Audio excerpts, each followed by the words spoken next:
It clung to the walls of broken biodomes and drifted across the cracked solar fields, like a constant reminder of everything that went wrong. The moon colony, once humanity's shining step into the future, was now little more than a forgotten skeleton orbiting Earth, a distant relic from a time when we still believed we were alone in the universe no one talked about. Lunar base Orpheus anymore. Not officially. Not in the news feeds or government records or history lessons. The project had gone dark almost 30 years ago. Power lost. Communication severed. Then, nothing. Just silence.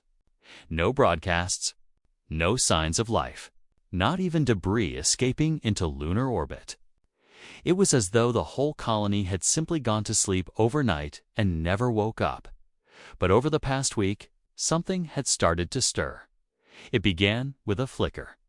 A faint energy signature in a sector that hadn't reported any readings in decades. Some dismissed it as a solar flare reflection, a glitch in outdated satellites. Others thought it was junk data-dead signals bouncing off forgotten infrastructure. But a few within the private sector and old space agencies weren't convinced, especially when the flicker grew stronger, repeating in rhythmic pulses, structured, intentional, too precise to be random. Now a small team was heading there, not through government command or military operation. This was off the books. A last-minute mission cobbled together by a mix of long-retired engineers, truth seekers, and freelancers chasing dreams stronger than paychecks. Each had their own reason for signing up. But none of them were prepared for what they were about to walk into.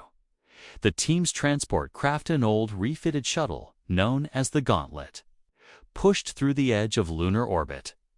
Inside, the crew sat hushed, strapped into worn seats, lit by the dim glow of control panels and diagnostic screens. Nervous energy crackled in the air. The pilot, a weathered woman in her 50s, tapped at the console with fingers that had flown across the stars and back, but now trembled slightly.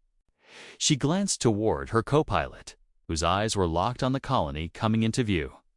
The lunar surface stretched out below them, wide in white under shadow, but at the center of it all loomed Orpheus Station.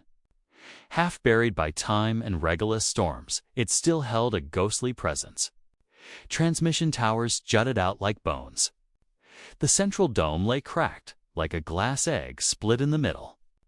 But the strange thing wasn't what was broken, it was what WASN single quotes. One of the outer modules was lit. Dim, but undeniably powered. "Are you seeing this?"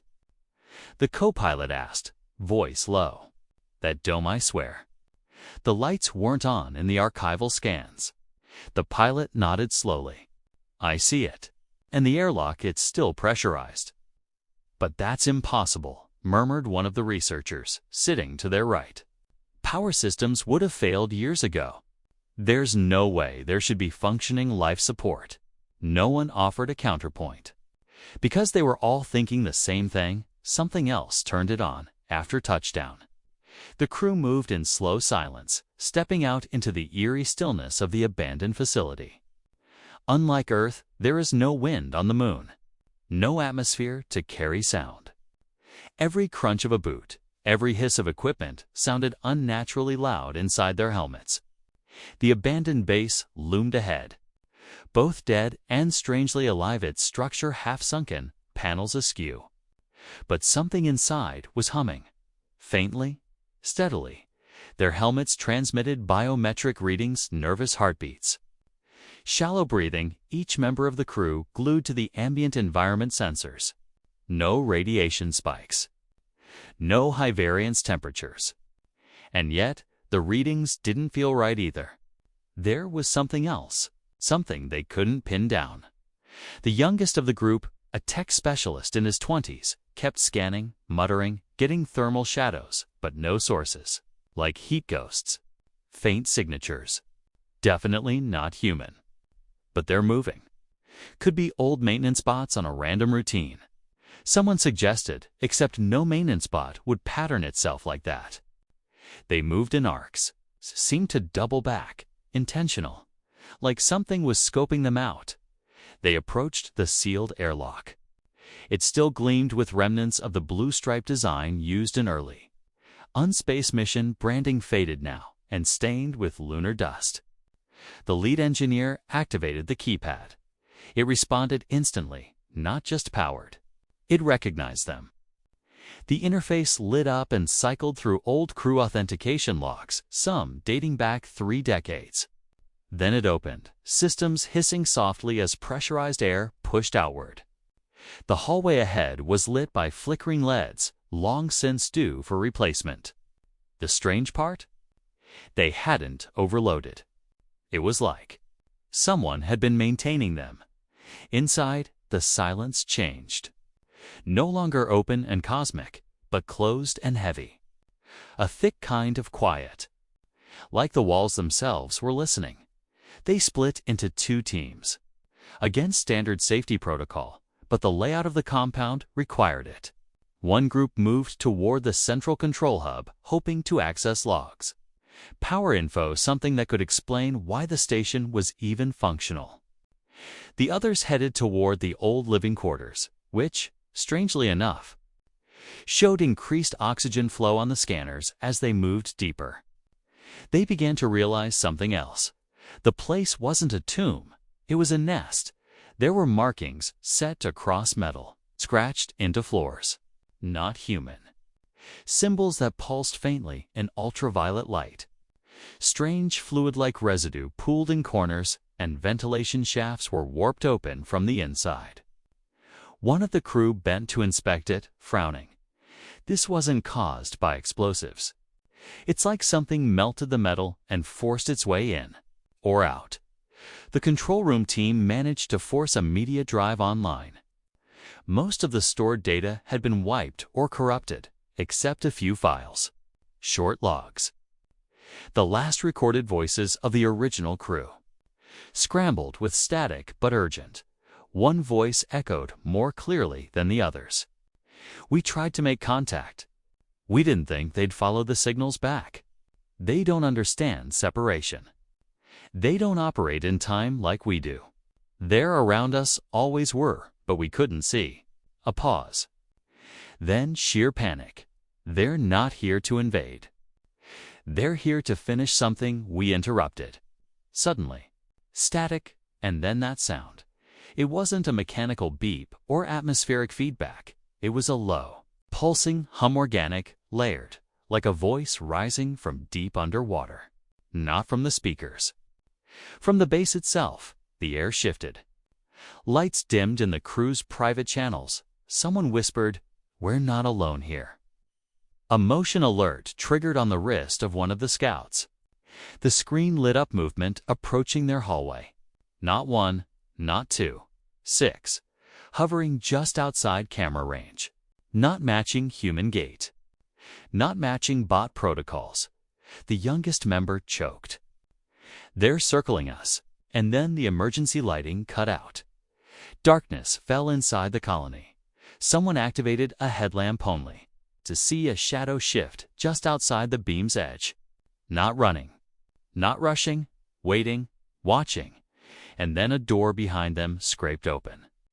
From the inside, it wasn't just a failure of a colony.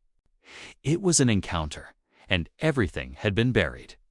One crew member tapped into the internal map systems. Most of the base schematics were inaccurate now, twisted from physical changes as though the station had grown new hallways on its own. But he found something strange about the central lab wing. There were several unexplained power draws routing directly into the abandoned medical biosector that had been sealed off before the station went silent. Another mystery. Another hideous choice. Ignore it. Or check it out. One of them made the call. Something went wrong here, long before the blackout. They didn't just die. They triggered something. We need to know what. So they went. Halfway to the med bay, they began to hear a faint noise coming from the walls, like low clicking. Not electronic. Not rhythmic like monitors or timers. Organic insect dash-like. It followed them. Every time they stopped, scanners couldn't track it. The door to the medical sector looked surprisingly untouched. No battle damage. No burn marks or signs of struggle. Just untouched dust, sterile and cold. The inside was another story. All the lights were on, still humming like power had never failed. Tables upright. Cabinets perfectly ordered. Medical equipment humming impatiently like it had been waiting. But none of that was what made them panic.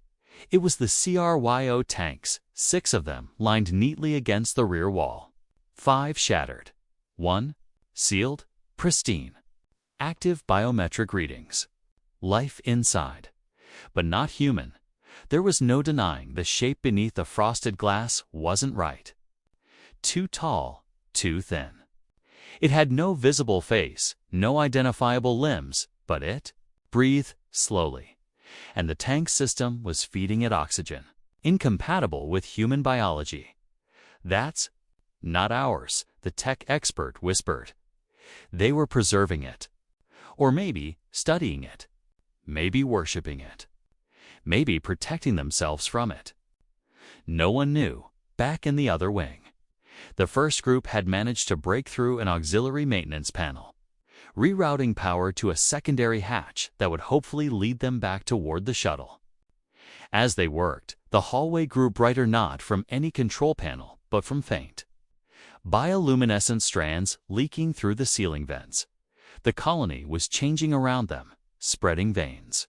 Glowing, pulsing patterns forming on walls and equipment alike. Several panels now bore markings identical to the non-human symbols etched earlier.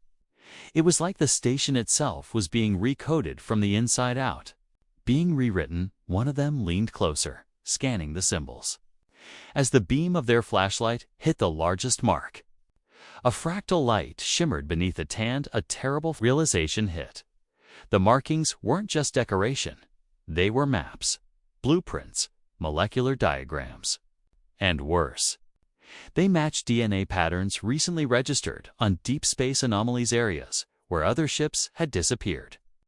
Places where explorers claimed to hear thoughts not their own, or see things that left permanent neurological damage. These weren't aliens in the traditional sense. They weren't invaders from another star system. They were something older, something that had always been here in dimensions we weren't meant to see. Ghosts behind the curtain of human perception. And by colonizing the moon, we drilled into something we didn't even know was sleeping. And now it was no longer asleep. The crew tried to contact Earth. Dead signal. They tried to contact the gauntlet. Static sound no longer traveled the same, even inside the station. Voices felt distant, even through comms. Lights flickered in strange, unnatural intervals, shadows forming patterns that moved before the crew did. One of them kept insisting something was whispering to them through the static. Another began repeating the word layered over and over, staring blankly into nothing. The base was affecting them in the med bay. They scraped ice from the cryotank housing the figure. The face, if it was one, remained hidden, shrouded beneath translucent skin. A crew member slowly reached out, brushing a hand across the glass. For a moment, nothing happened. Then the glass surface flexed, not cracked, not shattered. Flexed outward toward him like it was trying to touch him back. He stumbled away, breath gone, heart pounding. The hum in the room doubled in pitch. One of the monitors in the corner spiked and displayed a message. "Help me get out." The words faded, then were repeated. "Set me free." The systems had no keyboard input. No translation algorithm. The message wasn't generated from human command.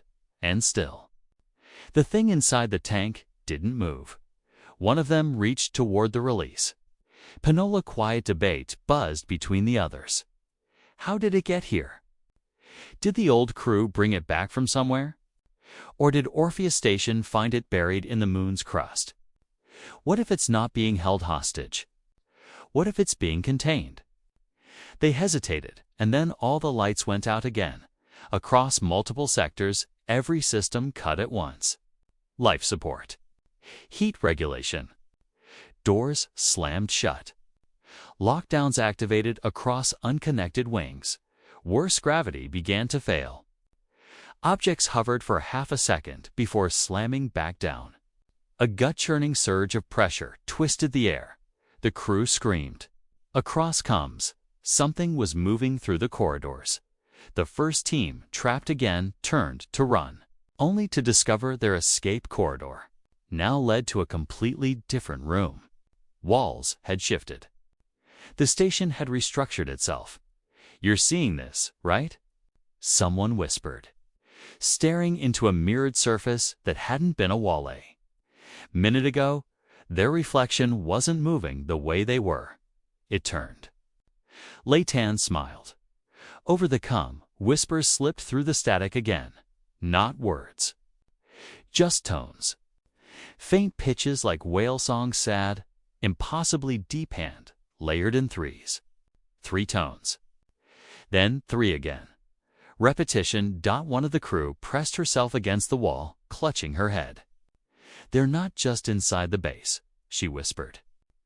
"They're inside us." She reached for her scanner. It showed 3 heartbeats in the room, but for people. Were standing there. Panic erupted. No one knew who or what. The 4th was and in the observation wing, where the cryo-tank stood silent and glowing. The seals quietly decompressed, and the thing inside opened its eye. "We didn't unlock anything," the tech said, shaking his head. "It's doing this on its own." The eye moved slowly, tracking them. Then the cryotank flickered, just flickered for half a second. It was still there, and then it wasn't. Like reality skipped a beat. The tank reappeared like a glitch, but the figure inside shifted almost imperceptibly, like it was less bound to the glass and more smeared through it. Another member backed up fast, tripping over an overturned medical cart. "What if it's not just waking up?" they said quietly. "What if this is part of it? Everything we're seeing, this place, sits not just alive. It's connected to that thing." Back in the communications hall, the first team had discovered the 4th figure wasn't just some shadow. They checked their biosuits, synchronized helmet IDs, used chain-verified feedback loops. All 3 of them confirmed who they were. But the 4th, who looked right, sounded right, had no thermal signature, no heat, no heartbeat, no ID tag, but we're seeing them. One of them raised their recorder to capture the figure speaking, just in case. But when they played the audio back, only 3 voices were heard, no trace of the 4th one. Even though they had just heard it speak, had seen its mouth move, they turned as one, and the 4th figure was gone. A sliding door at the far end of the corridor now stood open, leading to a section that had been completely sealed off on their arrival. The air pouring out of it smelled wrong, stale, and metallic, with something faintly sweet underneath. It wasn't human air. The tunnels beyond that door weren't made of steel. They were fused. Lunar, rock blended seamlessly into organic curves. The architecture was wrong, too narrow in some places, stretched absurdly wide in others. Like someone designed a passageway while forgetting how real hallways worked. The tech walked cautiously forward and swept his light ahead. There were walls, but they breathed, not visibly. Not like lungs, but the scanners picked it up. A rhythmic pattern, expanding and contracting like the whole corridor was somehow inhaling. One of the walls bore the outline of a hand. Not scorched, not painted, printed, pressed in like a memory of someone trying to claw their way out. Meanwhile, the team in the medical wing had isolated part of a data fragment from the last year of transmissions before the blackout. The logs had no name, just a timestamp and an encrypted string. They couldn't decode it by normal means, but the system inside the medbay already had. It displayed the full file once the panel was touched. A video flickered on, an old, sleek researcher's face. Pale, gaunt, eyes sleepless, surrounded by flickering spotlights. His voice cracked with terror. We were wrong. We were so wrong. It's not an alien. It's not a signal. It's an infection of perception. We didn't find it, we remembered it. It was always here. The moon doesn't just reflect Earth's light. It reflects ... memory, thought, sentience. He wiped sweat from his forehead, trembling. We thought we could trap it in cryostasis, slow it down. But the colony, you can't cut it off. It's not a closed system anymore. Something responded. From outside? No, not outside, between. Past the gaps in space and thought. We opened the door, and it's not closing. His eyes widened like he was listening to something no one else could hear. They're already inside. The video cut to static. Someone in the room whispered, "What if the colony isn't just haunted?" A silence passed. What if it's possessed? Back in the warped lower hallway, the walls began leaking a faint, bioluminescent liquid, greenish and slow, crawling down as if gravity had become patient. One of them dropped a metal tool. It vanished mid-fall, not into the floor, not down a hole. It just blinked out. The others stepped back fast. Did you see that? There's tears in the space. Pockets of broken time. Like gravity and matter are fracturing here. The scanner blipped. New signal. Life form detected, not one of theirs, and not from the tank. It moved around them before the scanner could refresh. The signal bent, distorted. It didn't behave like anything in three-dimensional space. One crew member fell to his knees, clutching his head. "I can smell it in my mind," he choked. "Like wet leaves, but hot. It's crawling around in my thoughts." They lifted him up, dragging him away from the flow, trying to reach a safer part of the base, but where once there were routes clearly marked and structured. Now there were only endless repeating tunnels. Some curved upward, leading to doors that only existed in the blueprints. Others doubled back. When you looked back, the hallway no longer existed. The entire layout was in flux. The base was folding in on itself. Not structurally, but spatially. Something was making it collapse dimensionally, as though the moon base was becoming a pocket. A trap, or worse, a prison, and not for the humans who'd come here for it. The question no one wanted to ask was finally spoken by one of the researchers. Quiet, but sharp. If it wasn't dead, and it wasn't asleep, what if the colony wasn't abandoned? A beat passed. What if we were never supposed to come back because this place was sealed off deliberately? That was the moment the lights flickered again, and the voice returned, not across the audio channel, inside their helmets. Inside their own ears. It didn't use language. It just pressed meaning like fingerprints into the backs of their thoughts, images, sensations, feelings that weren't theirs. Flesh, splitting, the sensation of floating while being burned, not death, not pain, but transformation, and worse, an identity behind it, not a creature. An intelligence. It was never alien, was never from another place. It was from another state. Territory between awareness and matter, between time and motion. The spaces dreams slip into and nightmares crawl out of, and the moment the eye opened, the moment that thing in the cryotank blinked for the second time, it broke whatever barrier had held the station on pause. The hum turned to a low roar rattling through every wall. Every floor, alarms now screamed. But they weren't human-made. They were warning calls, biological, echoing through the station, calling something else, and under their boots. At last, they felt the tremor, not mechanical, organic, something deeper than the station foundations, deeper than lunar rock, something beneath the moon, awakening and rising. It pulsed beneath their feet, steady and slow, as if something enormous had just taken a breath beneath the lunar surface. Everyone had stopped moving. There was no need to speak.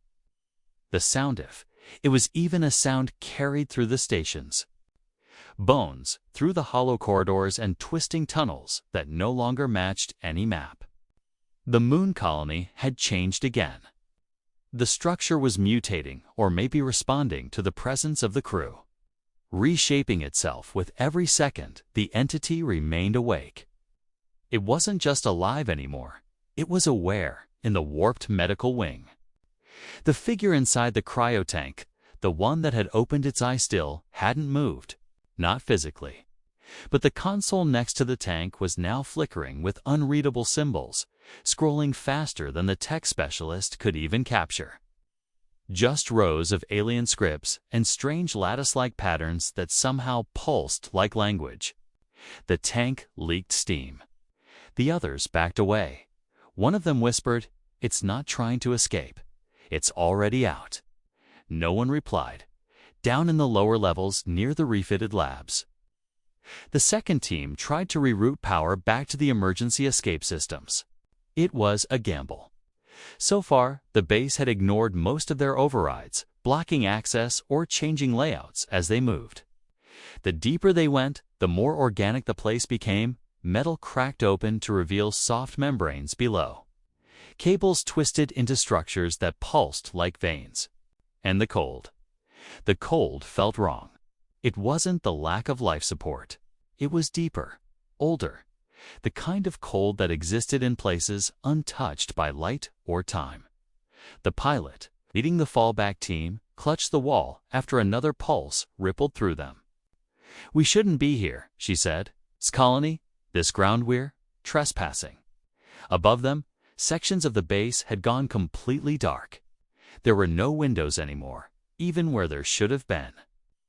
The command deck that once overlooked the crater was now a sealed shell, covered in some unknown material that blocked scanners and light alike.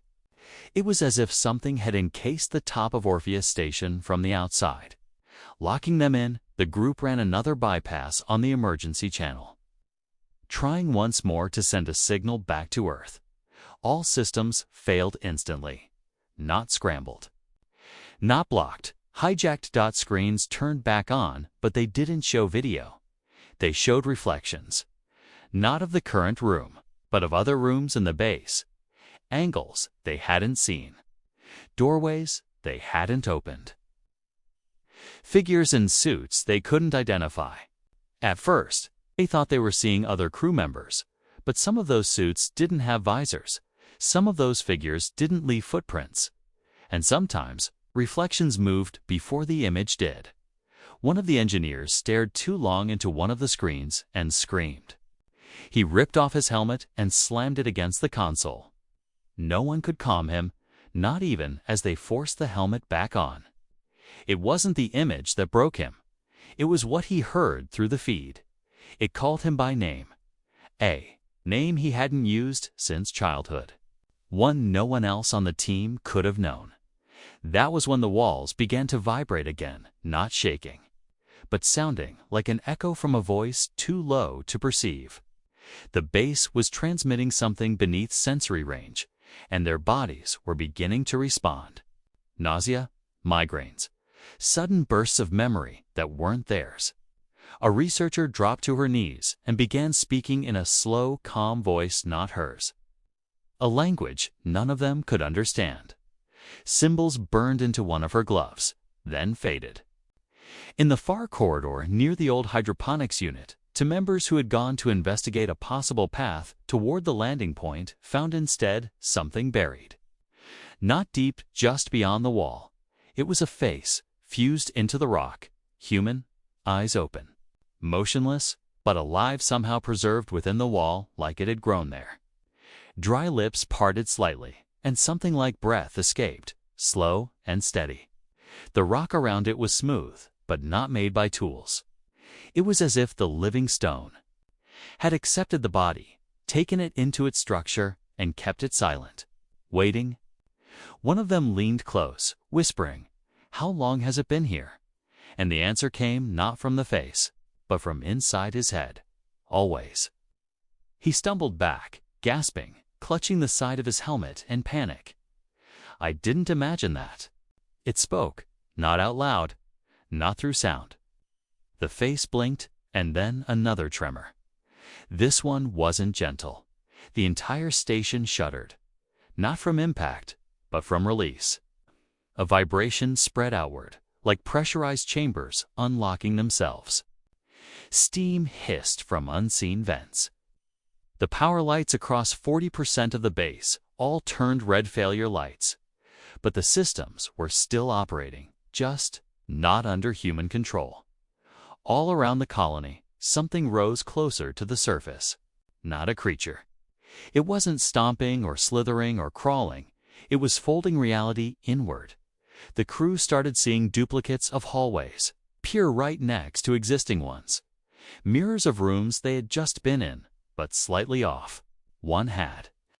Blood splattered on the wall that wasn't there in the real room. Another had a crew member's body lying face down and moving. Same suit, same ID tag. But the person wearing that tag was still with them. This isn't a station anymore, someone finally said. It's a maze, a memory labyrinth. And whatever's behind this sits, watching who we are, not just where we go. Back in the medical chamber, the cryotank door finally opened. Hissing as cold mist spilled onto the floor. The figure didn't climb out. It disappeared instantly. The tank was suddenly empty.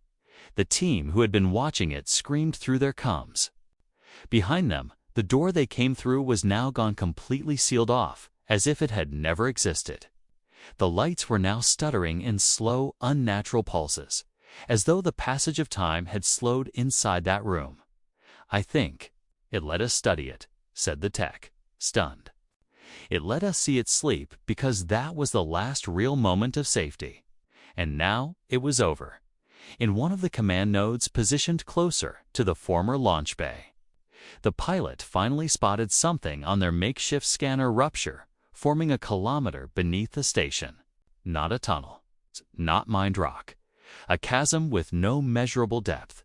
Readings showed gravity reversing, spiking, and shattering logic across every system. It was the origin point. Everything, the flicker, the whispers, the unexplainable surviving tech, the preserved life form, they were breadcrumbs.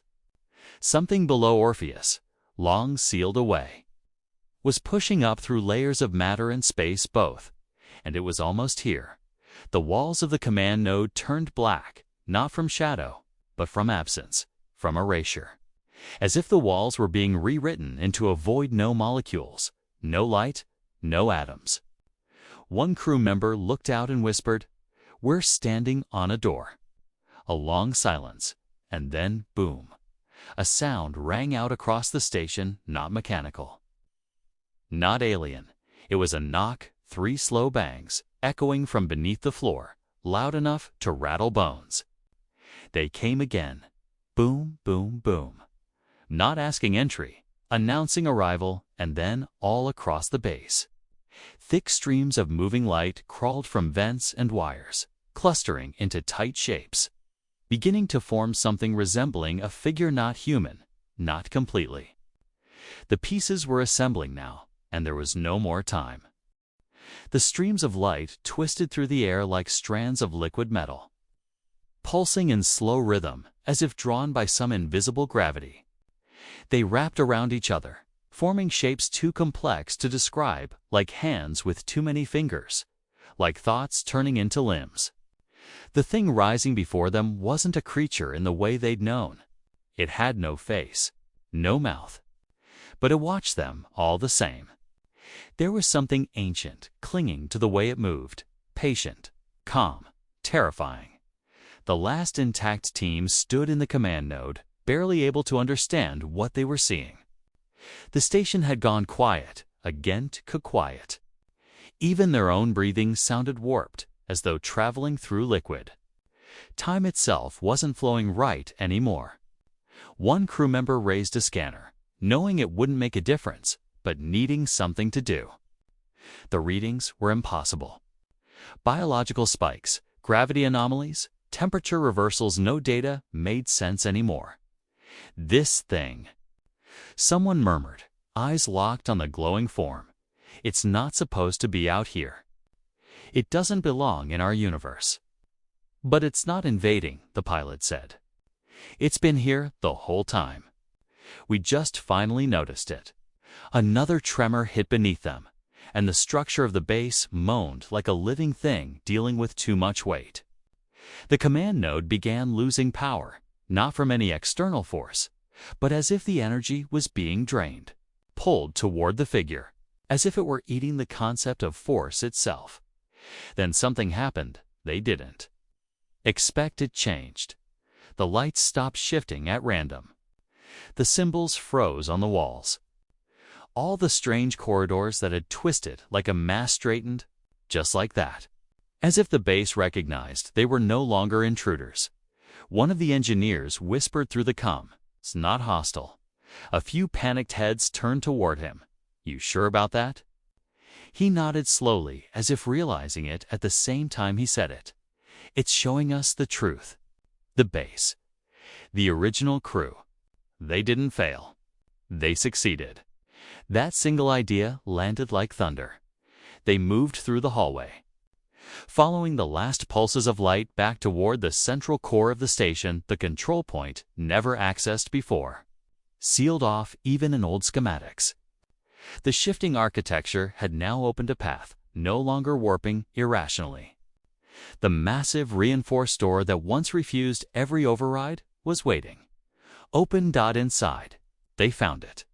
A chamber far larger than it had any right to be, dug impossibly deep into the moon's crust. The walls stretched with a geometric logic that defied physics, yet felt intentional. The design wasn't alien in the sci-fi sense. It wasn't jagged or covered in strange symbols. It was peaceful, fluid. Every shape mirrored the others as though echoing each soul. Who'd passed through here? At the center stood a great spire of black stone, pulsing with faint light. It beat like a heart and reached deep into the moon, far below where ground sensors could ever scan. Then the recordings started playing automatically, without prompt, not through monitors, but spoken aloud voices they recognized, old logs, confessions, the final transmissions of Orpheus Station's original crew. "We thought we were alone," a voice said, slow and steady. "Then we found the growth below Sector 7. Thought it was geological at first." Another voice, shaken, cracked by emotion. "It spoke to us, not with words, but with understanding, with shared memory. It didn't come from space. It came from between, a pattern old as thought, a pause. We realized too late this was never an outpost. It was always a tomb." And then the main voice returned, but not for it. For us, the room fell silent. Each crew member stood there, processing the weight of it. The truth finally laid bare. The original colony hadn't failed. They had made contact. They had seen past the edges of physical space, and in doing so, they triggered something. Not a weapon, not a war, an awakening. This being or intelligence was not interested in conquest or consumption.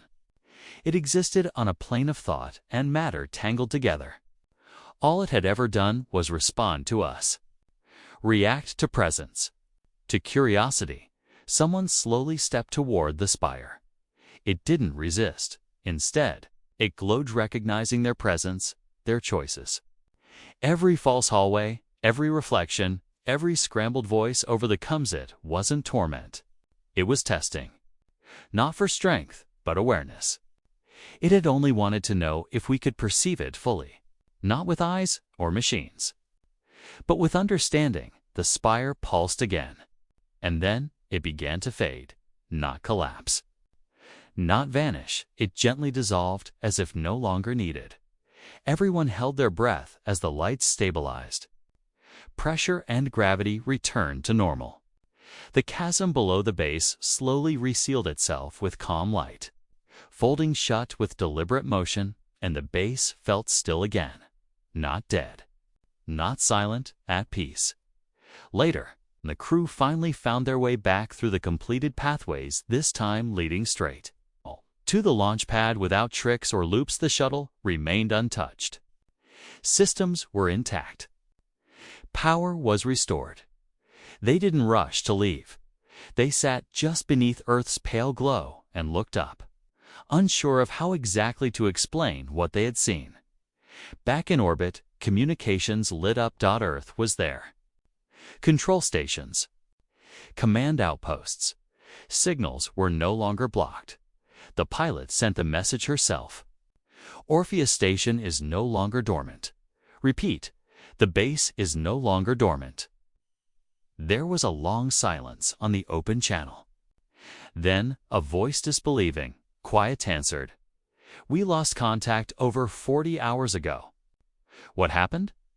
It had felt like weeks. One of the crew responded quietly. "We made contact. Eventually, Earth would want answers. Governments would send probes, experts, maybe entire teams to investigate, to analyze every recording they brought back. But none of them would ever see what this crew saw. Not fully, because it wasn't about what was there. It was about what woke up in you when you were there." Back on the shuttle. Before launch, one crew member sat in silence, staring across the gray surface of the moon. What do you think it really was? Someone asked him. He didn't speak for a long time. Just stared at the faint trail of glowing lines still visible in the far distance, where the spire had once been. I don't think it's a what. I think it's a when. A moment that lived too long. Got stuck between our world and whatever came before it. The engine fired. And for the first time in days or centuries, depending on how you looked at it, someone left. Orpheus Station. The moon held its silence again, but under the layers of dust and stone. Where perception once slid sideways and time bent like a circle, something still lingered. Not a threat. Not a monster. Just awareness, waiting, because now that it had been seen, it could never be unseen.